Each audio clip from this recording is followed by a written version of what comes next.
Denmark से जाने का टाइम आ चुका है। शाम की फ़्लाइट है मेरी बर्लिन के लिए जर्मनी में। और जाने से पहले एक मीटिंग जो मेरी बच गई थी वो आज सवेरे होगी, जिसमें हम मिलेंगे। मेरा एक स्टूडेंट है जिसका नाम है जस्सा, जो कि बेसिकली काफ़ी टाइम से यहाँ रह रहे हैं।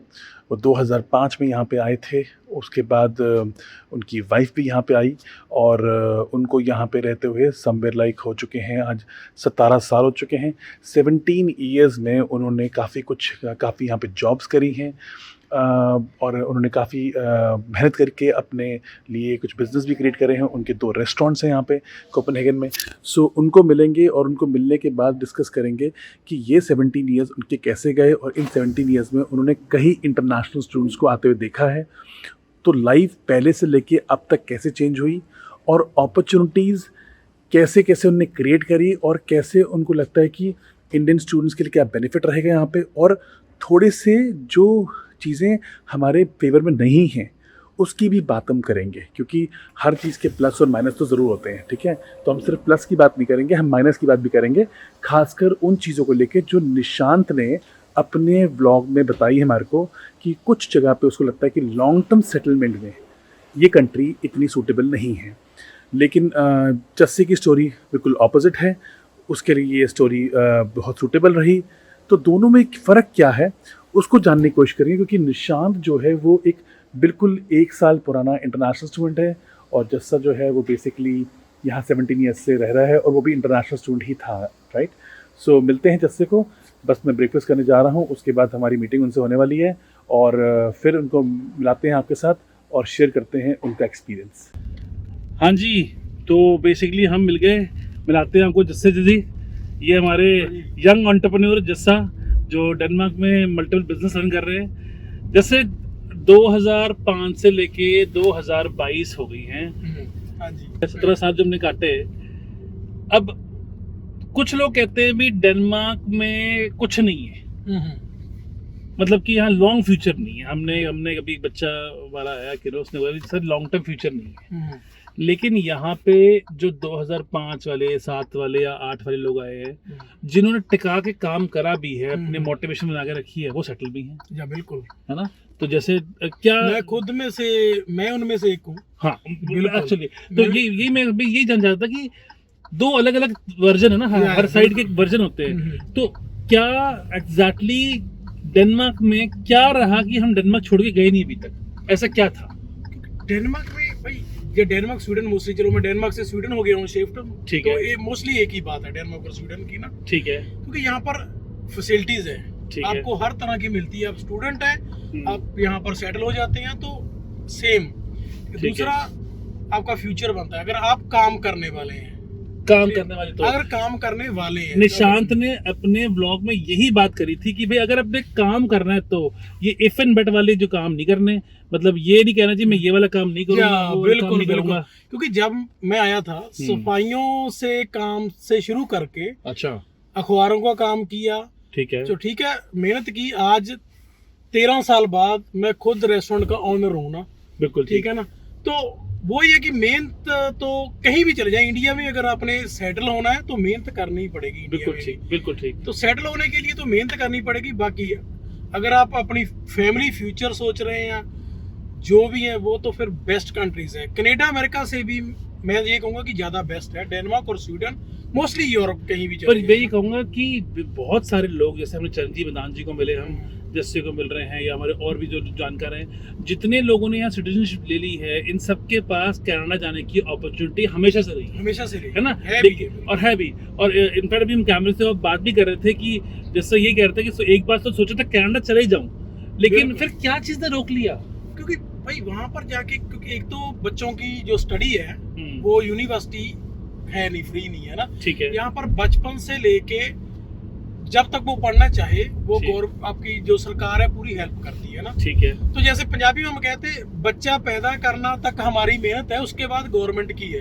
अच्छा, उसे पैदा पालना, उसकी health insurance, everything is for. So इसीलिए मैंने कनाडा से कैंसिल ही कर दिया ना। अच्छा। तो यहाँ पर बहुत ज्यादा फैसिलिटीज है बच्चों के लिए, हमें भी है, खुद को भी ना। बिल्कुल ठीक तो बात जितनी है, कनाडा में नहीं है वो फैसिलिटीज। बिल्कुल ठीक बात है। हाँ, जब कोई कहता है ना कनाडा में पैसा बहुत है, अगर आप कंपेयर करेंगे ना आवर्स को, ठीक है, कि वो ट्राला चलाते हैं 5 दिन बाद घर आते हैं वापस अपनी फैमिली के पास। ठीक है, अगर हम रोज अपनी फैमिली के पास वापस जाते हैं तो कंपेरिजन करेंगे, पैसे तो सेम है अच्छा, कनाडा और स्वीडन के और डेनमार्क के ना। ठीक है, तो कोई इतना बड़ा मैटर नहीं है। अगर आप यहाँ स्वीडन में रह के भी 5 दिन बाद अपने घर आना ना, ठीक है, तो कनाडा से ज्यादा पैसे आप कमा सकते हैं। अच्छा, ठीक है, अगर अपने फैमिली से नहीं मिलना, ठीक है, सिर्फ ओनली फॉर मनी, सिर्फ मन पैसे के लिए काम करना है, ठीक तो है, फिर तो मैटर ही नहीं करता ना। बिल्कुल तो ठीक है, ठीक है। तो कहने का मतलब ये हो गया कि आपके पास देखो आई थिंक दो तरह के लोग आ रहे हैं। एक जो पढ़ाई करके वहां से जॉब लेके फिर यहाँ आ रहे हैं वर्क परमिट पे, जैसे इन्फोसिस में आ रहे हैं, एरिक्सन में आ रहे हैं, आईकिया में आ रहे हैं, बहुत बिल्कुल बड़ी कंपनी में आ रहे हैं। और दूसरे वो जो यहाँ पे आ रहे हैं वो पढ़ने आ रहे हैं। अगर तो अभी हम यही बात कर रहे थे, नरेंद्र और अशोक, ये दो लोग थे जिन्होंने पढ़ाई के बेसिस पे अपनी एजुकेशन पूरी करी, और उन दोनों ने अपने जो यहाँ पे पीआर ली है डेनमार्क में और सिटीजनशिप भी ली है, वो पढ़ के लिए। वो मैंने पहले ही बोला था ना, वो दो बंदे हैं जिन्होंने पढ़ के सिटीजनशिप डेनमार्क में ली है ना। बिल्कुल ठीक बात है। तो ठीक है, हमारे पास स्टडी नहीं थी, हम कर सकते, लेकिन बिल्कुल, तो ये बहुत तरीके थे, बहुत और तरीके आज भी हैं, लेकिन आपको सही चीज सही टाइम पे करनी है ना? बिल्कुल बिल्कुल। तो अभी हम जिनकी बात कर रहे हैं ना, वो दोनों स्टूडेंट जो थे वो पहले शुरू से उनका पढ़ाई में ध्यान काफी अच्छा था, और उनको क्लियर था कि हमें पढ़ाई करनी है। उनमें से एक ने तो इनफैक्ट डेनमार्क के कॉलेज में पढ़ाया भी हुआ है नरेंद्र ने। बिल्कुल। तो कभी मौका मिलेगा तो उसको भी हम आपके रूबरू करेंगे। लेकिन जैसे ने बोला कि या तो पूरा पढ़ लो आप अच्छे से, अगर आपने अच्छे से पढ़ाई नहीं करनी है तो फिर अपना जो भी अरेंजमेंट करना है उसको प्रॉपर तरीके से ऑन टाइम करो, ताकि आपको दिक्कत ना हो। तो जैसे मेरा एक फ्रेंड है ना, जब मैं इंडिया से एयरपोर्ट मुझे छोड़ने आया था ना, अच्छा, आज मैं उसको याद करता हूँ। उसने एक बात बोली थी ना, अच्छा, कहता जब उतर जाएगा ना डेनमार्क में, हाँ, तो दिवाली, दशहरा और बैसाखी भूल जाना। वो इंडिया में छोड़ आया कि बस वहां पर सिर्फ काम। अगर दो ही तरीके हैं, अगर पढ़ सकता है तो ठीक है, नहीं तो फिर काम करके सेटल हो जाना। बिल्कुल ठीक बात है। तो ऑफ कोर्स मैंने वही बात की। बिल्कुल सही बात है। और आई थिंक और मेरे ख्याल से एटलीस्ट क्लैरिटी थी हमारे को, हाँ, कि अगर पढ़ने में मूड नहीं है तो मैं काम कर लूँ, काम करूंगा, ठीक है ना। और आज जाके तो जैसे हम कहते हैं कि पढ़ाई बहुत ज़रूरी है। आई एम श्योर कि जैसे कि भी डॉटर्स हैं वो अपने बच्चों को अच्छी का पढ़ा रहे हैं बैठ के, लेकिन जो उनकी सर्कमस्टांसेस थे जिस हिसाब से इन्होंने अपनी कॉल ली, वो कॉल अच्छी रही, लेकिन उसके पीछे बहुत मेहनत गई है, ठीक है। तो जितनी मेहनत, अभी कल मेरी चरणजीत बदान जी से बात हो रही थी, कुछ बात हुई लॉसेस की, तो मैंने कहा जी आपने इतना बड़ा लॉस ले लिया अपने नए बिजनेस में। कह रहे दीपेंद्र ये लॉस नहीं था, ये मैंने पैसे गवा के ना सीखा है। पढ़ने जाता तो भी तो पैसे देता बैठ के मैं, तो इसलिए मैं लॉस को नहीं बोलूंगा। बात करते आगे की फैमिलीज की। अब अपनी फैमिली भी यहाँ पे है, आपने अपना भाई भी यहाँ बुला लिया है ना स्वीडन में ही, तो दोनों भाई मिलके अपने ग्रोसरीज के अपने रेस्टोरेंट चला रहे हैं। कहीं ना कहीं अच्छी क्वालिटी ऑफ लाइफ होगी, तभी अपने भाई को बुलाया और अपने फ्रेंड्स को बुलाया। बिल्कुल भाई, 100%। जब मैं ना इंडिया भी जाता हूँ, मेरे ऐसे फ्रेंड है जो वेल सेटल है इंडिया में, अच्छा, नो प्रॉब्लम पैसे की तरफ से ना। वो भी मेरे से ये बात करते हैं कि यार ऐसा हो सकता है कि मैं पैसे की बात नहीं, जितने कहूँगा लगा दूंगा कि मेरी फैमिली वहां पर सेटल हो जाए, क्योंकि फ्यूचर नहीं है। ऑफ कोर्स वो दिख भी रहा बच्चों का ना इंडिया। बिल्कुल सही। तो यहाँ पर ये तो 100% है ना कि आपने अगर काम किया, जैसे मैंने जैसे भी काम किया अब तक आके इस उम्र में सेट हुआ, लेकिन मेरे बच्चों का टोटली फ्यूचर कवर है। बिल्कुल ठीक, बिल्कुल सही है। तो बच्चों के लिए जो यहाँ पे लोग आते हैं पढ़ने के लिए, चलो हम तो स्टूडेंट, आपके स्टूडेंटशिप आ गई है, लेकिन जो लोग अपने बच्चों को लेके स्वीडन में, क्योंकि बहुत अच्छी बात यह है कि क्योंकि इनके पास डेनमार्क का और स्वीडन के दोनों के एक्सपीरियंसेस हैं, क्योंकि ये डेनमार्क में थे लेकिन अपनी पीआर अपनी सिटीजनशिप स्वीडन में ली है। So I think he knows very well about the rules and regulations. तो अगर हम डेनमार्क में आए या हम स्वीडन में आए, दोनों जगहों पे जो लोग वहां से आते हैं, इंडिया से या पाकिस्तान से आते हैं, इनके बच्चों की एजुकेशन फ्री होती है। बिल्कुल, अगर आप जैसे स्टूडेंट भी आते हैं, बिल्कुल ठीक, तो एक तो स्पोज वीजे पे होता ही है ना, ठीक है, तो उसके बच्चे की स्टडी टोटल फ्री है और मेडिकल भी टोटल फ्री है। मतलब कि कहने का मतलब ये है कि मैं जा रहा हूँ रास्ते में, मुझे चोट लग गई तो मैं यहाँ से हॉस्पिटल जाऊंगा और मुझे पैसे नहीं मांगे जाएंगे, टोटल फ्री ऑफ कॉस्ट। चाहे 10 करोड़ का आपके पे लगे, ठीक है, खर्चा चाहे 10 लाख करोड़ लगे, ठीक है, तो टोटल फ्री होगा। वो नो मैटर है कहीं इसका स्वीडन और मतलब डेनमार्क। इसका मतलब ये हो गया कि जो सोशल सिक्योरिटी यहाँ पे है, जो आपको लाइफ की क्वालिटी मिलती है, उसके बाद जो ये सिक्योरिटी मिल रही है मेडिकल की, ये बहुत बड़ी बात है। बड़ी बड़ी बात है, सबसे मैटर ये करता है। बिल्कुल सही बात। यहाँ पर स्टडी और मेडिकल फ्री है, बिल्कुल। तो और रह के क्या, मगर मोटा- आपको सेविंग की जरूरत भी नहीं है इस मोटा country में। खर्च कहाँ आना है? आप अपनी एजुकेशन में लगा दोगे या आप अपने स्टडीज पे लगा दोगे या फिर आप अपने मेडिकल में लगाओगे। बिल्कुल क्योंकि देखो घर तो हर इंसान एक ना एक टाइम पे आके, अच्छा यहाँ मैंने ये देखा है कि जितने यंग लोग आ रहे हैं वो एक घर तो रहने के लिए लेते हैं, दूसरे घर भी बाय कर लेते हैं बिल्कुल और किराए पे देते हैं, और उनकी किराए की जो वो है इंस्टॉलमेंट है वो इतनी कम बनती है, क्योंकि यहाँ पे जो रेट ऑफ इंटरेस्ट इतना कम है कि बहुत कम है। आपकी जो किराया आता है उससे पूरी इंस्टॉलमेंट चली जाती है। बिल्कुल बिल्कुल ऐसे ही मतलब ये बात सच है।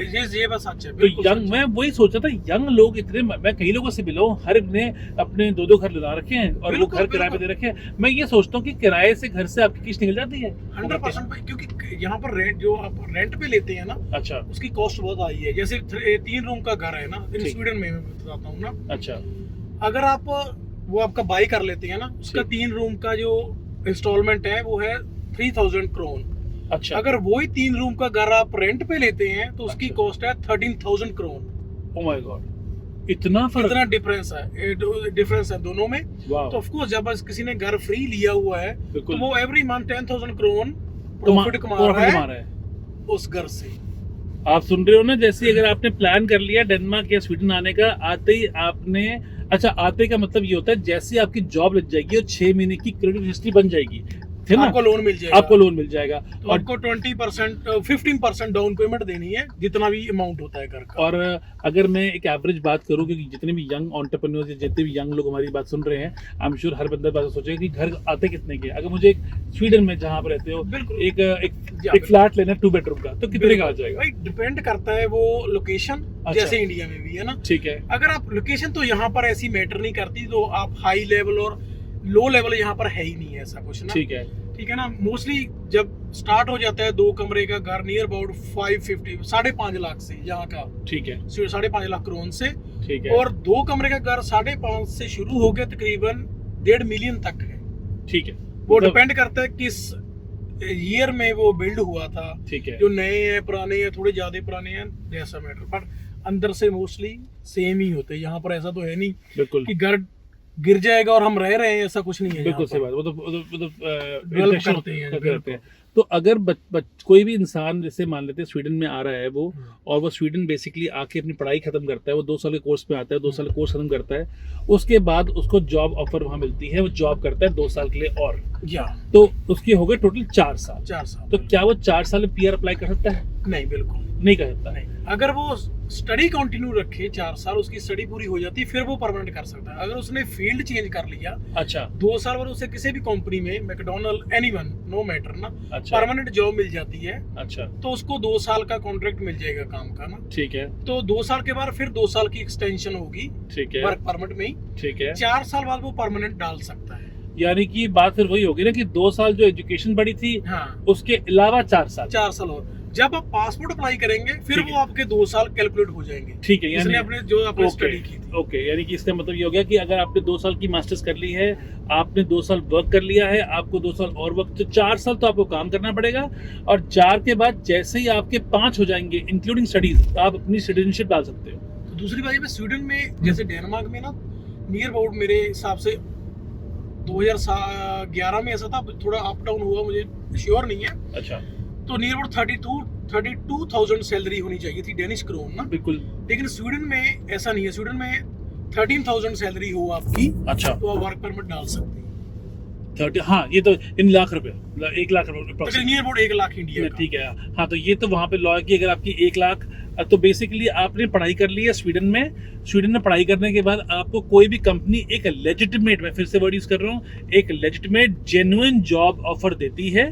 ठीक है जी, कोई फर्जी जॉब ऑफर नहीं है, कोई आपने दोस्त की कंपनी से पेपर नहीं बनवा रखे है ना, बिल्कुल ऐसा कुछ अगर आपने दे रखी है तो आपको वो वर्क परमिट दे देंगे। लेकिन यही चीज डेनमार्क में अभी 35-36 हजार क्रोन थी, जिसको 31 हजार क्रोन लाने का बिल पास हो रहा है। अभी मैं कल जब उससे बात कर रहा था ये बात निशान से, तो उसने बताया कि अब इन्होंने, क्योंकि इनको लेबर नहीं मिल पा रही है, तो इन्होंने 31,000 करोड़ के लिए भी बिल पास कर दिया है। मोस्ट लाइकली अब जो नया बिल है, जो जनवरी 2023 से लोग हैं जिनकी 31,000 की सैलरी है, वो आ पाएंगे। लेकिन थोड़ा सा ना मुझे ये लगता है कि डेनमार्क ये देखता है कि तुमने पढ़ाई क्या करी है, बिल्कुल, और बिल्कुल, तुम्हारे पास एक्सपीरियंस, तुम जॉब क्या करोगे। मेरा खुद का एक्सपीरियंस है भाई डेनमार्क। जब मैंने ना स्टडी के बाद वर्क परमिट अप्लाई किया था डेनमार्क में, अच्छा, मैंने किया था एज अ ड्राइवर। अच्छा, तो उन्होंने कहा कि ड्राइवर तो हमारे स्वीडन के पास बहुत है, बिल्कुल सही आप कौन सा स्पेशल गाड़ी चला रहे हैं ना। बिल्कुल ठीक बात है। तो या तो डेनमार्क में ये मैटर करता है, लेकिन स्वीडन में ये मैटर नहीं करता। अच्छा, आप मैकडॉनल्ड में सफाई कर रहे हैं, चाहे आप कोई अच्छी नर्स है या डॉक्टर है, बिल्कुल ठीक, तो वो सेम फील्ड है। अच्छा, बिल्कुल, ओके, क्योंकि इटली स्पेन में मोस्टली जो लोग हैं उनकी फैमिली नहीं आ पा रही इंडिया पाकिस्तान से ना। बिल्कुल, लेकिन स्वीडन ऐसा है जहाँ पर आपकी फैमिली 3 से 6 महीने के अंदर फैमिली आ जाएगी आपकी। आपको सिर्फ यहाँ के पेपर चेंज कराने, यहाँ का कॉन्ट्रैक्ट चाहिए काम का, अच्छा, दैट्स इट, तो आपकी फैमिली आ जाएगी यहाँ पर। यानी कि आपका बच्चा चाहे 18-19 साल का भी हो गया है, फिर भी आ जाएगा। तो यानी कि अगर मेरे ये आप उन लोगों के लिए बहुत अच्छी बात है जिनके पास रेजिडेंट परमिट कार्ड्स तो हैं स्पेन से या इटली से या पोर्चुगल, ग्रीस से कहीं से भी है, लेकिन परमानेंट कार्ड है, टेम्परेरी नहीं है, फुल ये परमानेंट कार्ड है। तो आप स्वीडन में आइए, स्वीडन के अंदर अपनी जॉब लीजिए, जॉब करिए 6 महीने तक, वो मैटर नहीं करता, चाहे जॉब 3 महीने हुए लगेगा, आप फैमिली का अप्लाई कर सकते। यानी कि आपने ये दिखाना है कि जी मैं अब स्वीडन आ गया हूँ, हाँ, मुझे पर्सनल नंबर मिल गया है, हाँ मुझे पर्सनल नंबर, मैं अपनी फैमिली बुलाना चाहता हूँ। तो पर्सनल नंबर जो होता है जी, हमेशा हमने बात करी है, पर्सनल नंबर जो है ये बड़ी इंपॉर्टेंट चीज है। जिसके पास पर्सनल नंबर नहीं है उसको बहुत दिक्कत होती है। तो मैं फिर से बोल रहा हूँ, हम अपनी काउंसलिंग में हमेशा बताते हैं कि 1 साल 13 महीने से नीचे के कोर्स में स्वीडन आओगे, पर्सनल नंबर नहीं मिलेगा। बस ये याद रखना कि टैक्स नंबर मिल जाएगा, क्योंकि मांगल मिल जाता है, अगर मैं मांगू टैक्स ऑफिस जाके, हाँ, बिल्कुल, टेम्परेरी होता है, टेम्परेरी होता है। उस पे अभी इन्होंने मेरे हिसाब से बंद कर दिया। अगर आपको कोई हेल्थ प्रॉब्लम होती है अभी, अच्छा, तो वो भी थोड़ा सा आपको पे करना पड़ता है अपना। तो अब तो क्योंकि स्टूडेंट जो यूनिवर्सिटीज हैं वो हमें इंश्योरेंस दे रही हैं। हाँ बिल्कुल, वो अगर स्टूडेंट है फिर तो कोई प्रॉब्लम ही नहीं है। तो स्टूडेंट्स अगर आप आ रहे हो 1 साल के लिए, तो 1 साल के लिए स्वीडन के अंदर पर्सनल नंबर नहीं मिलेगा। 1 साल से ऊपर का कोर्स होगा तो ही पर्सनल नंबर मिलेगा, यानी 2 साल की मास्टर्स होगी या 3 साल की बैचलर होगी। तो अगर पर्सनल नंबर नहीं है आपके पास, ज़्यादा डिफिकल्टी नहीं आएगी, लेकिन थोड़ी सी रहेगी, इसलिए थोड़ा मैं बताना चाहता हूँ इस चीज़ को। बाकी जैसे हमने बात करा, यूरोप में रहते हो आप, तो यूरोप में अगर आपके पीआर है तो आप स्वीडन में आके अपने पीआर को कन्वर्ट कर लीजिए और आप स्वीडन के अंदर अपनी फैमिली को ला सकते हैं। और फिर आपको स्वीडन के अंदर अगर मेरे पास इटली से कार्ड था या ग्रीस से कार्ड था, तो मैं स्वीडन में कितने साल, 4 साल फिर से रहूँगा, तो स्वीडन मुझे यहाँ पे पासपोर्ट दे देगा। बिल्कुल, नहीं पासपोर्ट 7 साल इन्होंने कर दी ना, 7 साल कर दिया, ठीक है, आपको कोई जरूरत ही नहीं पड़ेगी। अगर पासपोर्ट परमानेंट तो आपकी चेंज हो जाएगी, सेम आपको वो 5 साल का यहाँ पर, 5 साल का वहाँ था, 5 साल का यहाँ पर दे देंगे। बिल्कुल ठीक है। तो आप ड्यूल भी रख सकते हैं, दोनों, इटली की भी रख सकते हैं परमानेंट, यहाँ की भी रख सकते हैं। बिल्कुल ठीक है। सिक्योरिटी के पॉइंट ऑफ व्यू से, अब क्योंकि फैमिली भी यहाँ पे हैं, पहले हम अकेले आए थे, अब वाइफ भी यहाँ पे हैं, बच्चे भी हैं, सिक्योरिटी पॉइंट ऑफ व्यू से अगर हम बात करें तो ये डेनमार्क और ये स्वीडन जो मुल्क हैं, ये कितने सिक्योर रहेंगे? तो मेरे हिसाब से भाई मुझे तो नियर अबाउट 15 ईयर्स हो गए, 2007 में मैं आया था ना, ठीक है। तो ऐसा मैंने कभी कुछ नहीं देखा कि बच्चों को भी छोड़ने जाना पड़ता है और देखना पड़ता है। जो मोस्टली रिस्पॉन्सिबिलिटी स्कूल है तो स्कूल की रिस्पॉन्सिबिलिटी है, ठीक है, कोई भी आपका बच्चा नहीं ले सकता आपकी इजाजत के बगैर ना। अच्छा, तो ऐसा कभी कुछ हुआ नहीं भाई यहाँ पर अभी तक। मैंने जो, हाँ, कभी बार न्यूज में बेशक अप डाउन होता रहता है वो, क्योंकि छोटी बड़ी मीडिया है ना, मीडिया है, तो ऐसा कुछ नहीं है यहाँ पर। आप और आपकी फैमिली टोटल सिक्योर है यहाँ पर। ये आई थिंक बहुत इंपॉर्टेंट, बहुत सबसे ज्यादा इंपॉर्टेंट ये, आपके बच्चे सिक्योर है यहाँ पर, स्कूल में है, जा रहे हैं, आ रहे हैं, तो आपको कोई टेंशन नहीं है। अगर आप काम पे भी हैं तो वो एक्स्ट्रा देते हैं आपको, अच्छा, कि स्कूल के बाद आपका बच्चा वहां पर ही रुकेगा, वो खेलेगा, खाना भी टोटल आपका बच्चा बचपन से लेके जब तक पढ़ेगा, खाना भी स्कूल में फ्री मिलेगा उससे यहाँ पर। तो मतलब कि बच्चा स्कूल में है तो खाना भी फ्री, खाना भी सवेरे ब्रेकफास्ट, लंच, अगर और रुकना है वहाँ पर उसने, अच्छा, आपका काम है 5 बजे तक, स्कूल 3 बजे तक था, उसके बाद भी खाना मिलेगा। 5 बजे बच्चा अपना ले सकते हैं, ऐसी कोई बात नहीं कि 3 बजे काम से आना पड़ेगा बच्चा। मजे की बात है ना, देखो चाहे वो सिटीजन हो चाहे वो स्टूडेंट पढ़ने आया हो, बिल्कुल दोनों के बच्चों को एक बराबर ट्रीटमेंट मिलता है। इसे कहते हैं quality of life real time में। या है बिल्कुल ना? बिल्कुल। तो ये चीजें हमारे को कहीं जगहों पर नहीं मिलती। बहुत जगह हैं, लाटविया है या फिर आप पोर्चुगल देख लो या स्पेन देख लो या इटली देख लो, मिलती हैं, पर स्कैंडिनेविया जैसी सोशल सिक्योरिटी किसी के पास नहीं है। ये डेनमार्क, स्वीडन, नॉर्वे, ये तो मतलब टोटल एक रॉयल है। तो रॉयल कल मैंने चीजों के नेटो में जाके ना वीडियो बनाया कि भाई ब्रेड कितने की है, दूध कितने का है, एप्पल कितने के हैं। मानता हूँ महंगे हैं, मानता हूँ कि थोड़ी सी एक्सपेंसिव हैं, पोर्चुगल से और स्पेन से डेफिनेटली 15-20% रेट हाई होंगे। लेकिन आप ये भी तो देखो ना कि सैलरीज भी यहाँ पे हाई हैं। सेकंड थिंग, आपको जो बाकी चीजें हैं उसके पैसे नहीं पे करने, ट्यूशन भी नहीं पे करनी है आपको बच्चे की। जब बच्चा मोस्टली जब बॉर्न होता है उसी दिन से बच्चे को 1200 करोड़ मिलने शुरू हो जाते हैं अकाउंट में। और अगर ये क्योंकि आपके पास सिटीजनशिप है इसलिए, या मेरे पास मान लो नहीं, कोई मैटर नहीं करता, सिटीजन है चाहे आप अंडर प्रोसेस है, आपने वीजा ही अप्लाई किया हुआ है, अच्छा, तो बच्चे के पैसे तो बच्चे को मिलेंगे ही मिलेंगे। तो यानी कि मैं यहाँ पढ़ने आया हूँ, मेरा एक बेबी यहाँ पे प्लान होता है, बच्चा यहाँ पे होता है, तो उसको पैसे मिलेंगे, वो बच्चे के पैसे। ओके, मतलब कि इसका मेरे स्टेटस से मतलब कोई मतलब नहीं है, बच्चे को मिलेंगे पैसे। वो बच्चे का जो नॉर्मली चेकअप है डॉक्टर का जो भी है, वो normally as a citizen as a normal वो सेम रहेगा, उसमें कोई ऐसा नहीं होगा कि ये आप स्टूडेंट हैं, ऐसा कुछ नहीं है। Press the bell icon on the YouTube app and never miss another update.